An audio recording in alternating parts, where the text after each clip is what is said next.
Hello and welcome everyone to our second lesson on Charlie Harper's birds. You created utterly fantastic artworks last week and I'm really excited to share some of those. To begin our lesson, let's go and take a look.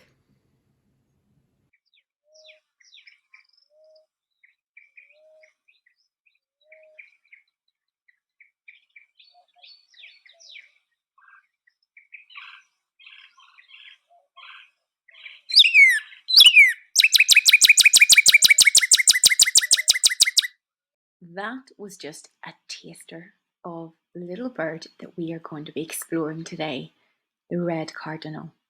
Before we look at Charlie Harper's red cardinals, let's look at your artwork from last week. Abigail, to begin, has drawn a little wren and it is singing its heart out here. I can almost hear it. Love the crooked, almost vertical little tail. Love how she's captured the suggestion, the texture of its body with the little speckled dots and the short dashes. Absolutely gorgeous. Celeste here, and again singing its little lungs out. The long-tailed tit here. Really excellent, light, sketchy shading work going on here. But look at the attention to detail in some key areas, like the feet clutching onto the little branch there, and in the sharp lines in the beak. Absolutely love it. Rayvani, another wren. And Rayvani, I really like how you've paid attention to light and dark tones. You've really taken on board the idea, darker than you dare and lighter than you like. Look at the shading on the underside and in the wings, at the top of the head, inside the beak. And he's chosen to leave the body to show that it's lighter tones, completely white. I think it's really effective contrast. Toby next, who's drawn a sparrow. Now you've really taken on board, just like Rivani before, the idea of contrast and shading, and I love the way you've picked out patterns following from the head down the nape into the wings, finally to the very tip. I think the minimal patterns are so effective compared to the smoothness of the rest of the body. And Mila, also in year 2, absolutely cracking. This is so expressive. I can feel the movement and the energy in your pen and wash study here. Look at how she's picked up on the shadow in the back of the leg, the eye, the inner mouth. Look at again the energetic line work that's going on here. This is stunning, as are they all. And other children have sent in their work, which I am delighted by. Lana here, for example, really sensitive pencil study, and some boldness picked out in the line work here with her handwriting pen. Sophia also, beautiful shaded study, very erect, proud looking wren here. Looks very purposeful. And Reham, this is just a wee cutie. The roundedness of this body is simply, it's just so cute. Beautiful. I love how she's composed the image centrally. She's added just a suggestion of background here, doesn't want to distract from the central image. All of these are masterpieces. You should be very proud, and please do keep sending in your work. Charlie Harper then, our American artist in focus for this unit, he had a very unique style. You can see just a hint, just a little clue of what we're going to be looking at today in the postcard he's holding up there. Can you see an orange beak? You would be right. Why was his style so unique? Well, it's called minimal realism. Minimal realism, that may be a new term for you all.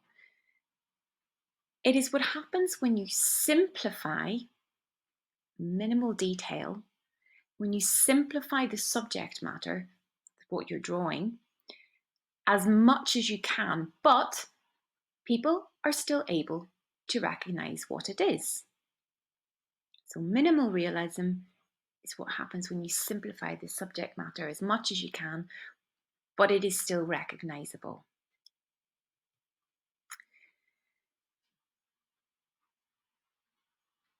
Harper famously said, "When I look at a wildlife or nature subject, I don't see the feathers in the wings. I just count the wings." What did he mean by that? Let's take a look. These are all images of birds. The first, the red cardinal. Can you tell which is the photograph? Yes, the one on the left, the image on the left. Look at Harper's image on the right. What do the two have in common? You can pause the video now, have a think. I could hear lots of ideas there in terms of colour and shape.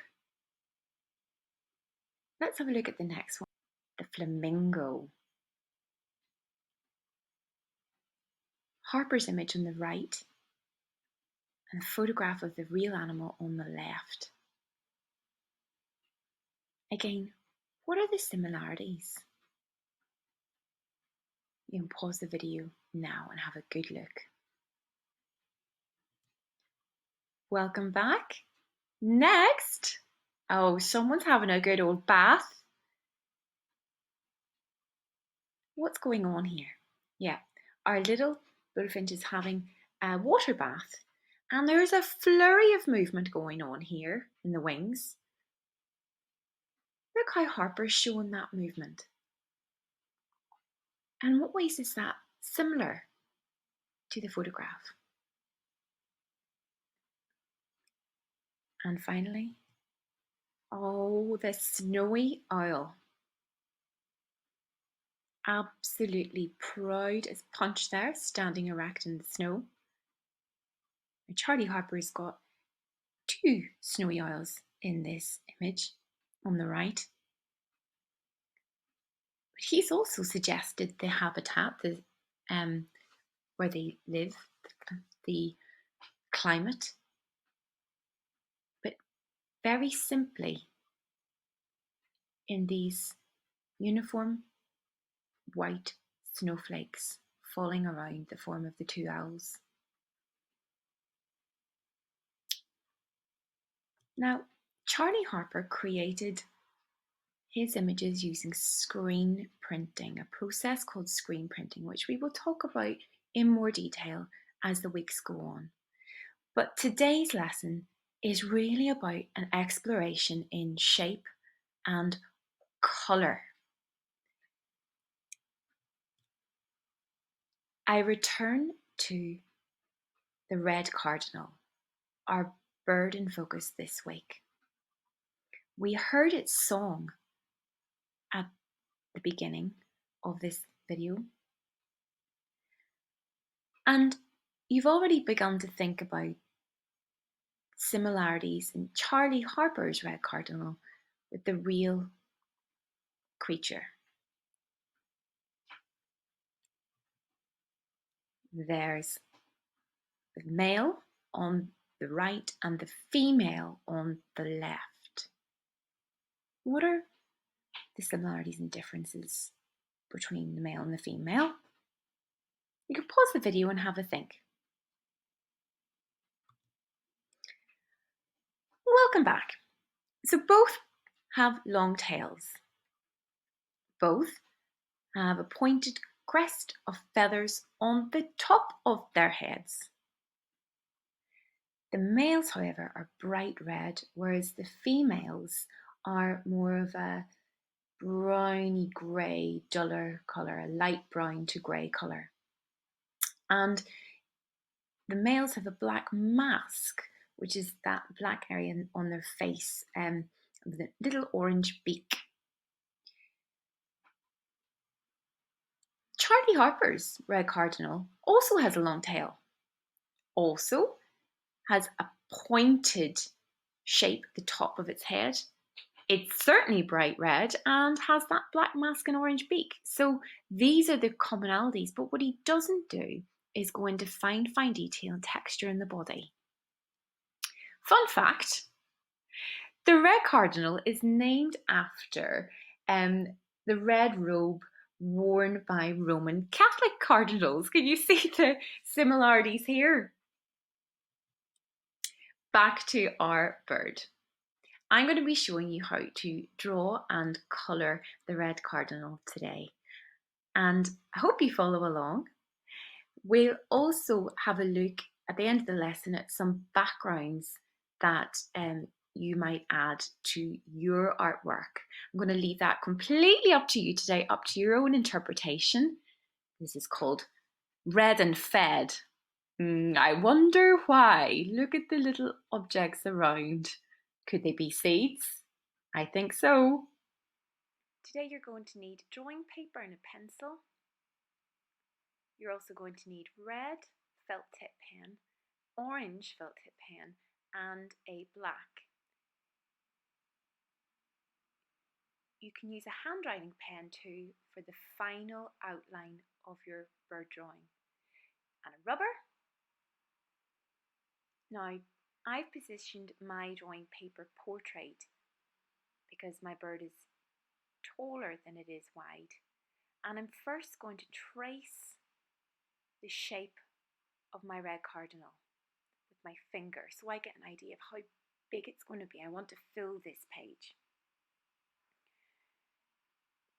The shape of the main body is a bit like a teardrop or a raindrop with that pointed top moving into the rounded body. I'm going to practice drawing that first of all in the corner. Okay, now very lightly I'm going to start sketching that shape. When you are drawing, it's a good idea to always move your arm, move your wrist away from your body. Okay, generally speaking, it's easier to achieve curved and straight lines when we move our arm outwards away from our bodies. There I've gone up into the point. I'm retracing over my lines here. And I'm drawing using just my eye and hand in coordination. Today I'm not going to be using rulers or anything like that. I'm trying to be as accurate as possible, just using my eye. Now this will take a few attempts to get the shape of that teardrop body accurate, as you're happy with it. So do use your rubber, draw over your lines. That's why it's so important to first of all sketch lightly, that way it's easier to rub out. And I'm going to continue slightly changing the shape here till I am happy with it.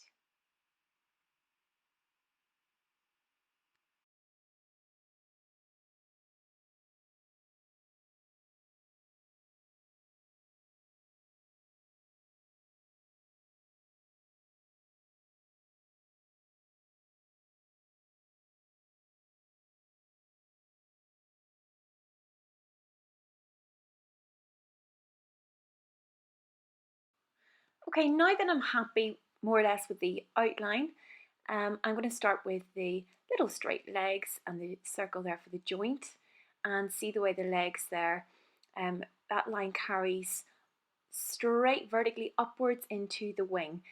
It's going to take a little bit of practice making sure I've got those more or less in the right place proportionally, using my eye to judge, always looking, keep going back to look at the image by Charley Harper. .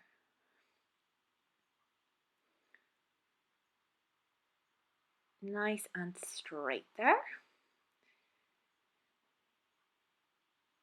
As I say, this is about you getting a feel for the image.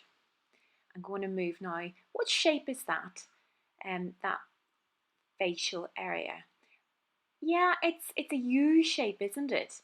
Now that black area of the bird's face is called a mask. The mask. And inside, in contrast to the arresting black, is the orange beak. What shapes do you see in the beak looking front on at the bird? Yes, absolutely, the two little triangles. And either side of the mask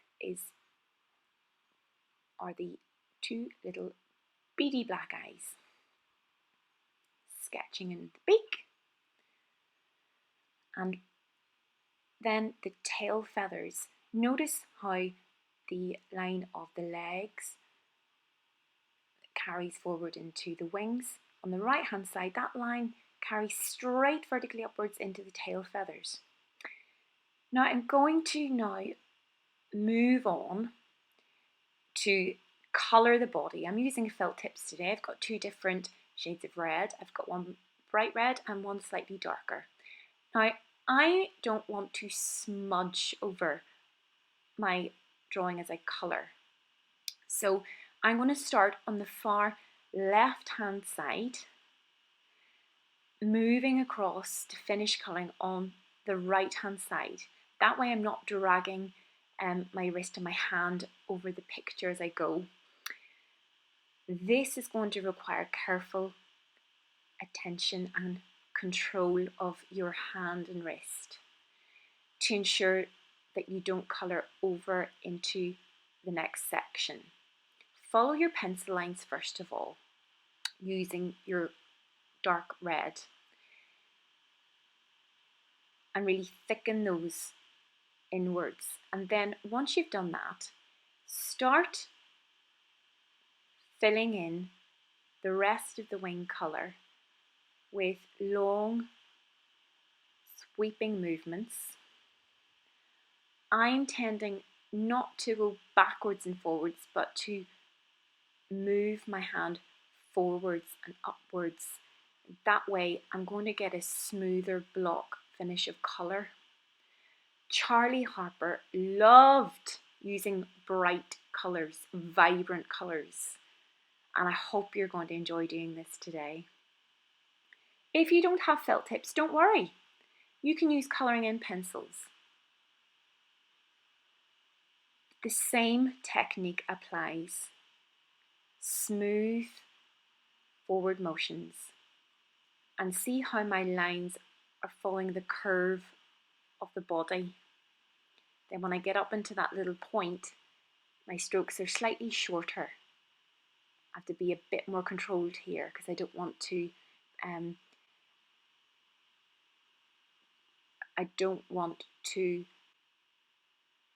carry my colours beyond that point.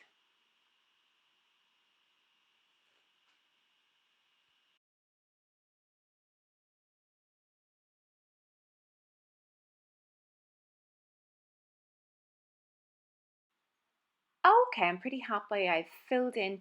There's no white gaps left between my lines. So now I'm going to take my lighter red colour. I'm going to fill in those bright little short legs. This is the colour I'm going to use for the middle of the body, the red cardinal's breast. As before, I trace over my pencil lines with the colour, and nice smooth long strokes away from my body up to the line at the top of the head, carefully tracing over your pencil line here. Smooth, slow, smooth and slow. Take your time with this. I fast forwarded my video, but you'll do this slowly and carefully and see how Once I've filled in the outline of the red, I then move from left to right, trying not to drag my hand over the colour. Okay, I'm pretty happy with that. I'm now going to take my black felt tip, which I'm going to use to colour in the mask around the orange beak.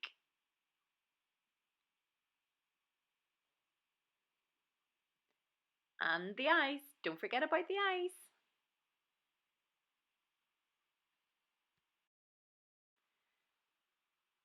The black is so striking, it's such a contrast to the bright reds. It really makes the little face pop.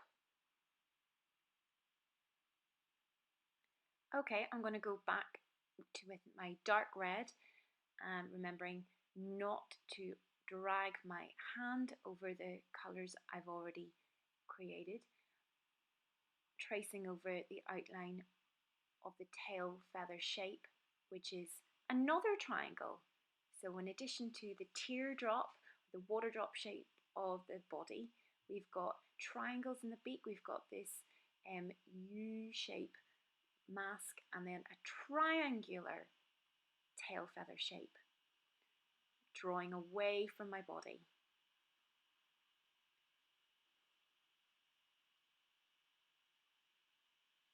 Do you see what I mean by minimal realism in the elimination of extra detail, just keeping the key details? So the subject matter, the red cardinal, is still recognisable, but it's been boiled down to its basic shapes. And I know you're all really good at your shape knowledge, so I'm sure you'll enjoy identifying the different ones in this image.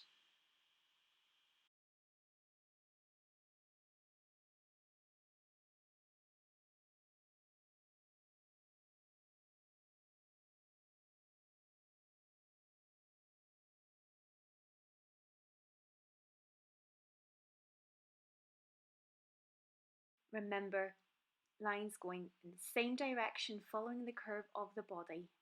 No white left in that central body. Taking my lighter red again, I'm going to fill in final bit of colour in the tail feather.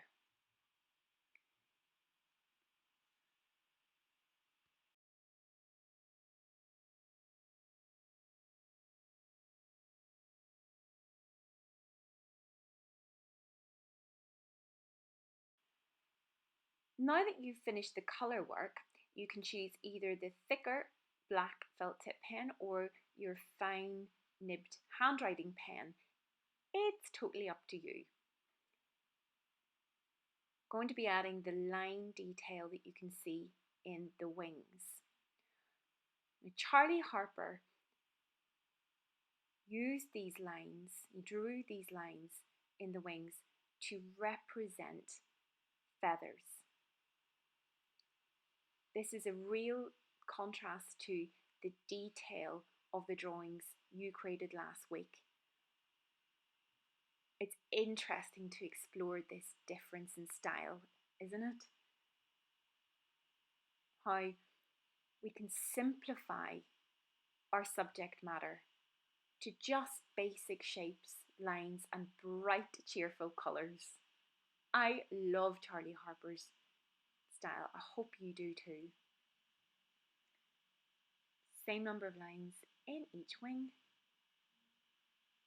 Remember, keep looking at the original artwork that you can download from the link on the website.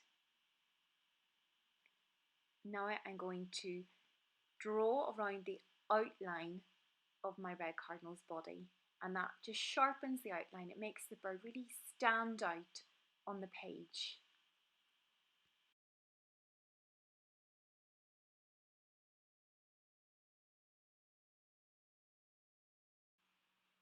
That's me finished the red cardinal's body, but you don't have to stop there. Mine's flying off. Let's have a look at what you can do next. Once you've completed your drawing and coloured, I would like you now to think about the background. Where is your red cardinal? What's it surrounded by? In this piece of work by Harper, it's pecking at some juicy red berries in what looks to be a snowy landscape in North America, surrounded by some tall thistles. In Red and Fed, the red cardinal is sitting on, yes, a sweet corn, and also got some suggestions of background plants, seed pods.